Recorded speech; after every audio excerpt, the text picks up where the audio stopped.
네, 대한민국 구석구석 현장을 만나보는 슬기로운 자치 생활. 매주 화요일 우리 동네를 살기 좋은 곳으로 만들기 위해 지역의회에서 어떤 일을 하고 있는지 알아보는 시간 가지고 있는데요. 자, 휴대전화로 간편하게 음식을 주문할 수 있는 배달앱 많이들 이용하시죠? 지난해 기준으로 배달앱 사용 인구만 2,500만 명, 전 국민의 절반 수준인데요. 최근 코로나19의 확산으로 사회적 거리 두기 2.5단계가 시행되면서 직장에서도 점심시간 식당에 가지 않고 도시락 등을 배달 주문해서 먹는다고 하죠. 당연히 이 배달앱 이용량이 엄청나게 늘어났다고 합니다. 자, 그런데 배달앱 우리나라뿐만 아니라 전 세계적으로 배달앱 시장이 급속도로 팽창하면서 관련 문제도 등장하고 있습니다. 특히 일부 배달앱 운영업체들이 점주나 배달원에게 수수료나 배달료를 전가하는 등 불공정 거래 논란이 계속되고 있는데요. 자, 그렇지 않아도 어려운 플랫폼 노동자와 소상공인들을 더욱 힘들게 만들고 있는 상황이 발생하면서 각 지자체에서는 해당 지역에서 사용될 수 있는 배달앱을 만들거나 각종 법령을 개정해 불공정 거래 견제에 나섰습니다. 자, 배달앱 이용자, 노동자, 소상공인까지 보호하는 우리 동네의 자치생활 어떤 내용인지 자세히 살펴보겠습니다. 자, 함께 이야기 나눌 분 모셔보죠. 경기도 의회 이영주 의원과 함께합니다. 안녕하세요. 네, 안녕하세요. 반갑습니다. 네, 지역구가 양평이신데 오늘 개회 때문에 수원으로 가신 겁니까? 네, 맞습니다. 오늘 예. 본회의가 있습니다. 아, 네네. 그러시군요. 혹시 네. 아침 식사는 하시고 출발을 하셨는지요? 못 먹었습니다. 아이고. 의원님은 평소에 배달앱 자주 좀 이용하십니까? 제가 좀 시대에 좀 뒤떨어진 사람 같은 것 같은데요. 예. 배달앱 사용을 안 하고 있고요. 아, 그러시군요. 예, 주문할 거 있으면 이제 직접 전화를 걸어서 예. 주문을 합니다. 아직도 전화로? 네. 예. 저는 그냥 사람과 사람이 그냥 서로 직접적으로 연결되고 소통하는 방식이 여전히 좋더라고요. 아, 네, 그래서 그러시군요. 그렇습니다. 예. 네. 자, 예전에는 배달 플랫폼의 범위가 치킨이나 피자 정도였지 않습니까? 요즘엔 전통시장에서도 배달 서비스를 하는데 코로나19로 네. 사회적 거리 두기라는 게 일상화되면서 이 배달 시장 규모도 커진 것 같은데 어떻게 보십니까? 네, 그렇죠. 정말로 배달의 시대, 조금 더 정확히 말하면 배달 플랫폼의 시대, 이렇게 예. 말도 되지 않을까 싶은데요. 여러 상황이 겹쳐 있기는 하지만 방금 말씀하신 코로나19 상황도 그렇고, 예. 또 우리 1인 가족도 늘어나고, 그렇습니다. 또 이 디지털 환경이 워낙 이제 발전하다 보니까 빨리빨리 주문해서 빨리빨리 이렇게 소비하는 이런 어떤 쇼핑 문화도 이제 발전을 하고 이런 여러 가지 요인들이 좀 결합되어 있는데요. 예. 요식업계는 기본이죠. 그리고 이제 요식업계가 이런 이제 배달 플랫폼과 결합하면서 굉장히 다양한 상품, 전략 상품도 또 만들어내고 있기도 하고, 예. 이 음식하고 식품 배달 시장 규모만 보니까 한 20조에 달해요. 아. 그리고 이제 배달 앱을 통해서 이 거래되는 시장 규모가 약 매달 9천억 정도에 달한다고 그러는데요. 예, 예. 여기에 이제 전통시장 상인들도 자체 앱을 개발하기도 하고, 기존에 이제 민간 그 기업들 이용을 해서 예. 장 보러 오기 힘든 분들에게 이렇게 계속해서 이 상품을 판매하는, 특히 이제 식재료 같은 게 가장 급하잖아요. 예. 여기에 이제 전통시장 상인들이 이제 앱을 통해서 배달을 할 수 있는 가장 대표적인 상품이고요. 그 다음에 지금 대형 카페, 또 패스트푸드 프랜차이즈 이런 데에서 이제 이 코로나19 상황에서 점점 더 영업이 어려워지니까 예, 예. 음료나 디저트, 햄버거 이런 거죠. 그래서 이 소상공인 매출이 계속 줄어드는 반면에 이 배달 앱을 통해서 발생하는 주문량은 매주 예. 늘어나고 있고요. 그러니까 작년 1년 전에 대비해서 거의 한 180% 이상 매출이 늘었다고 그래요. 예. 그래서 결국은 이 배달폼 플랫폼 사업자들에게 일종의 역설적인 표현이지만 호황기가 아닌가 이런 얘기를 해볼 수 있죠. 그렇습니다. 네. 자, 말씀하신 것처럼 이 배달 플랫폼 시장이 확대가 되면서 꾸준히 등장하는 문제가 바로 이 수수료와 같은 불공정 거래 문제, 또 배달 노동자 문제잖아요. 네, 맞습니다. 예. 어떻게 보십니까? 제가 보기에는 이게 가장 중요하고 사실은 큰 문제입니다. 예. 이게 이 독일계 배달 플랫폼 기업 있잖아요. 이 예. 딜리버리 히어로가 예전에 이제 운영했던 게 요기요 배달통이 있었고, 예. 또 구체적으로 배달 앱 이름을 말해도 되는 거죠? 예, 예. 간접 광고 아니죠? 예. 그 다음에 이제 국내 기업 대표적으로 이제 배달의 민족이 있었는데 예. 이게 지금 합쳐진다는 얘기가 있고, 이게 우리 배달 플랫폼 기업의 빅3라고 이야기하는데 이 국내 배달앱 시장의 97.5%를 점유하게 돼요. 그러니까 이 국내의 배달앱 사용자의 대부분이 이 세 개 중에 하나는 반드시 사용하고 있다. 또는 이게 이제 중복해서 뭐 2개를 사용한다든지 뭐 3개를 사용한다든지 이러고 있는데 뭐 독점도 뭐 이런 독점은 없다라고 그렇습니다. 평가할 수 있겠죠. 예, 예. 네. 네. 실제로 그러다 보니까 예. 네. 말씀하시죠. 네. 이 시장 독점이 이제 심화되다 보니까 결국은 갑이잖아요. 예. 독점 기업이라고 하는 게. 그래서 이제 이 굉장히 소비자뿐만 아니라 이제 우리가 가맹점이라고 그러죠. 예, 예. 중소상공인들. 들에게 이제 굉장히 불공정한 행위를 많이 하죠. 예를 들면 이제 배달 수수료를 갑자기 높인다든지. 그렇습니다. 네, 그 다음에 이제 보통 보면 배달앱 열어보시면 이제 광고를 쭉 해주잖아요. 예. 그 상단에 당신 식당을 위에 올려둘 테니까 좀 돈을 좀 더 내. 뭐 이런 이제 노출 광고 영업 전략들을 계속 변경한다든지. 예, 예. 네, 그 다음에 이제 이 수수료는 좀 이제 우리 사회에서 이러저런 비판이 나오니까. 예. 수수료는 내가 없애줄 텐데 그러면 광고료를 좀 더 내봐. 뭐 이러면서 이제 광고 입찰 제도를 또 도입하기도 하고요. 예, 예. 그래서 뭐 사실은 우리 대강 계산해 보니까 이 배달 앱을 통해서 이 사업을 하시는 우리 이제 중소상공인들 보니까 예. 매달 이 앱에 관련된 비용으로만 거의 한 17% 정도가 늘어나더라고요. 그 비용이. 예. 그래서 이제 이 소상공인들은 장사하는 데서 힘들죠. 인건비 나가야 되죠. 임대료 나가야 되죠. 그동안 사업하시느라고 받은 대출이 있지 않습니까? 예, 대출 이자에 또 원리금 부담 올라가죠. 여기에다가 이제 배달 앱에 울며 겨자 먹기식으로 이러저런 비용을 지금 지불을 해야 되잖아요. 이게 굉장히 좀 큰 문제다 이런 생각이죠. 예, 예. 네. 자, 배달 플랫폼 시장 확대에 따른 문제점을 좀 설명을 해 주셨는데 네. 실제로 배달 앱을 이용하는 분들을 직접 만나서 이야기 들어보면 어떤 이야기를 주로 하십니까?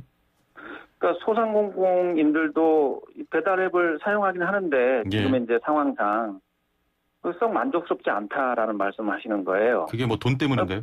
그렇죠. 예. 결국은 수수료가 높다. 예. 그다음에 광고료도 이러저런 광고 제도를 운영하는데 좀 불합리하다. 예. 가격도 높고. 그다음에 이 돈을 내고 광고료는 지급하고 뭐 하는데 그러면 광고 배치를 공정하게 해주느냐 그렇지도 않은 것 같다. 예. 쉽게 이야기하면 돈을 많이 내는 가맹점 우선순위로 광고를 배치하더라. 뭐 이런 이야기. 그러니까 그다음에 또 하나는 뭐냐면 이 광고 매출을 늘려줄 테니까 예. 당신 가게에서 뭐 할인 쿠폰을 좀 발행하면 어떻습니까? 이게 소비자를 더 끌어들이기 위한 것이죠. 예. 그런 식으로 할인 쿠폰 좀 발행 좀 해봐요. 그다음에 이제 추가 상품 뭐 없어요? 뭐 1+1도 아니고 자꾸 이거를 이제 이런 가맹업주들에게 이제 전가시키는 방식을 쓰는 거죠. 이게 굉장히 불합리하고 만족스럽지 않아요. 예. 아예 배달 앱 자체가 갑의 위치에서 이렇게 좀 지시를 하는군요. 그렇죠. 예, 그래서 예. 갑의 위치를 계속 개발을 해요. 이게 이제 배달 앱을 개발을 해놓고 운영하면서 예. 그냥 단순히 주문을 받고 그다음에 그 배달하는 라이더들에게 이제 배달을 하게 만들고 예. 이런 것만이 아니고 내가 당신 가게에 매출을 올려줄 테니 예. 이러저런 부가 서비스를 계속 개발해서 하세요. 근데 그 개발 비용은 누가 내? 당신이 내세요. 이런 거죠. 결과적으로. 그렇군요. 네. 네네. 알겠습니다. 그러다가 이게 이 가맹업주만의 문제가 아니고 예. 결국은 이 소비자들도 사실은 이 소상공인들이 이 배달앱을 이용하게 되면서 발생하는 비용을 어디에다가 이전시키겠습니까? 결국은 소비자에게 이전시키잖아요. 맞습니다. 네네. 그러면은 결국은 음식 가격을 올릴 수밖에 없고 메뉴를 줄인다든지 양을 줄일 수밖에 없고 예. 또 가장 결정적으로 값싼 식재료를 사용할 수밖에 없죠. 예. 이게 결국은 소비자에게 이런 비용들이 전가되는 이런 구조다라고 볼 수밖에 없죠. 결국 뭐 최종 피해는 소비자들이 보는 거죠. 소비자이고 또 이 중소상공인들이고 예. 가맹점 그다음에 뭐 좀 이따 말씀 나누시겠지만 뭐 노동자 이 배달 라이더들의 예. 어떤 그런 고통들이 또 있겠죠. 알겠습니다. 네. 자, 이 배달앱 관련한 토론회가 있었다고 들었는데 어떤 네. 이야기를 나누셨습니까? 이제 사실은 제일 이 초점을 맞췄던 게 노동의 문제였어요. 예. 그러니까 배달 기업도 많아지고 또 배달의 이제 그 기업의 어떤 형태나 운영되는 방식은 조금씩 다르겠지만 지금 우리 사회에서 이제 이 배달 플랫폼 사업이라고 하는 게 굉장히 이제 확장되고 있는 거잖아요. 예. 근데 거기에 핵심적인 요소는 결국은 배달을 수행하는 라이더들이거든요. 예. 그러니까 이분들은 과연 행복할까? 돈 많이 벌까? 근데 이런 현실을 좀 들여다보면서 플랫폼 어떤 기업에 대한 문제를 좀 진단해볼까라고 하는데 초점을 맞췄죠. 예. 근데 보니 뭐 배달 노동자들 전혀 행복하지 않다. 너무 고통스럽다. 우리 지금 최근 언론에서도 많이 다루고 있잖아요. 예, 라이더분들 정말 뭐 이런 표현이 괜찮을지 모르겠는데 죽을 지경입니다. 배달은 밀려오죠. 예. 시간은 한정되어 있죠. 그 시간 내에 배달을 완료해야 되잖아요. 예. 그다음에 배달 한 건이라도 더 받으려고 쉬지 않고 콜을 받아야죠. 예. 뭐 비가 오나 눈이 오나 뭐 최근처럼 뭐 태풍이 오나 코로나가 확산되나 뭐 라이더들에겐 전혀 당신이 라이더로서 생존하기 위해서 이 모든 악조건을 견뎌라고 예. 하는 상황이고 반면에 아까 말씀드렸지만 지금 주문량은 점점 폭증하고 예. 그 배달 플랫폼 기업에서는 열심히 이들을 연결하면서 자기의 사업 영역을 확장하고 있고 이런 거죠. 알겠습니다. 그래서 이들의 노동권 보호의 문제에서부터 시작을 해서 도대체 플랫폼 기업들이 어떤 문제를 좀 야기하고 있는가 이런 걸 좀 보려고 했었던 거죠. 예. 네. 지금 의원님 말씀 듣다 보니까 저도 이렇게 빠져들어서 시간 가는 줄 몰랐는데 질문은 많은데 시간은 좀 한정적이어서 좀 간단한 답변을 부탁드리겠습니다. 네네, 알겠습니다. 자, 이 배달 플랫폼 문제가 발생한 게 사실 어제 오는 일은 아니지 않습니까? 정부 차원에서 이달부터 배달 플랫폼 상생협의체를 가동하고 내년 3월까지 온라인 플랫폼 공정화법 제정을 진행하겠다 이런 방안 밝혔는데 그동안은 관리할 수 있는 그런 법적 장치가 없었습니까?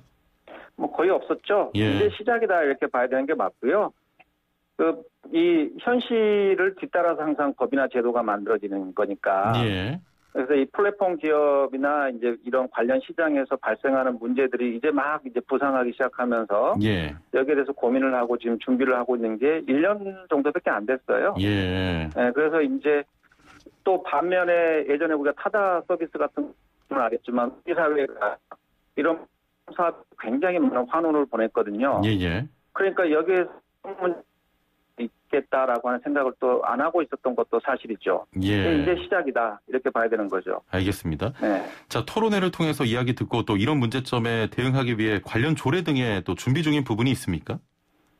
이게 이제 우리가 중앙정부나 국회에서 어떤 입법을 해야 되는 또 제도를 마련해야 되는 부분이 있고요. 저희 같은 지자체에서 할 수 있는 일이 있는데 지자체는 굉장히 할 수 있는 일이 한정되어 있습니다. 그래서 제가 이제 이 경기도 플랫폼 노동자 지원 조례안을 발의를 해놓고 마침 이번 회기 때 이제 심의를 받는데요. 이 지자체에서는 이제 경기도 플랫폼 노동자들을 지원할 수 있는 방안, 그래서 노동권을 보호할 수 있는 방안 이런 일은 할 수 있는데. 이제 우리가 이제 공정거래법이랄지 또 상법이랄지 많은 어떤 그런 그 상위 입법들은 결국은 정부와 또 여당과 또 국회가 나서줘야 될 일이라서요. 한계가 있을 수밖에 없습니다. 자, 이런 또 독과점을 막기 위해서 플랫폼의 다양화에 대한 의견도 나옵니다. 경기도에서도 자체적으로 공공 배달앱 만들고 있는 것으로 알고 있는데 공공 앱이 이런 시장에서 제대로 역할을 하기 위해서 필요한 방안에는 어떤 것들이 있을까요? 이게 사실 좀 복잡합니다. 이제 군산에서 배달의 명수도 운영을 해보고 인천에서 이음이라고 하는 배달앱도 지금 운영을 해보고 있는데 이 간단한 문제가 아니에요. 이게 무슨 말씀이냐면 공공 배달 앱이라고 하는 결국은 공공이 시장 영역에 직접 뛰어드는 거 아니겠습니까? 그렇죠. 네, 그러면은 이게 이제 반론들이 있을 수밖에 없잖아요.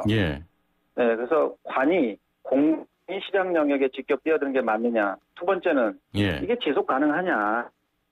공공 예산이라는 것이 한정될 수밖에 없는데 배달 앱이라고 하는 것이 무슨 스마트폰에 까는 배달 앱 하나 개발하는 게 아니잖아요. 그렇죠. 전체적인 지금 시스템을 구축하는 문제인데 가맹점도 좀 모집을 해야 되고요. 그렇죠. 소비자 관리도 해야 되고요. 그래서 여기 이 배달앱 운영에 드는 비용이나 인력이 계속해서 늘어날 수밖에 없어요. 근데 경기도가 이거 감당할 수 있겠느냐? 이런 질문이 있었던 거죠.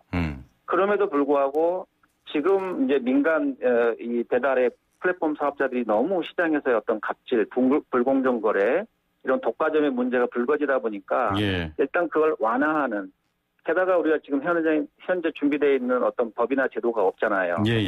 그래서 일단 이 공간을 메꿀 수 있는 공공 앱을 통해서 이 중소상공인 가맹업주들 그리고 소비자 그리고 배달 플랫폼 노동자들 이 3자의 이익을 그나마 좀 극대화해보자라고 하는 어떤 고민이 있어서 시작을 한 거죠. 예. 알겠습니다. 네. 자, 저희 시간이 다 돼서 다음번에 저희가 한번 모시도록 하겠습니다. 오늘 말씀 감사합니다.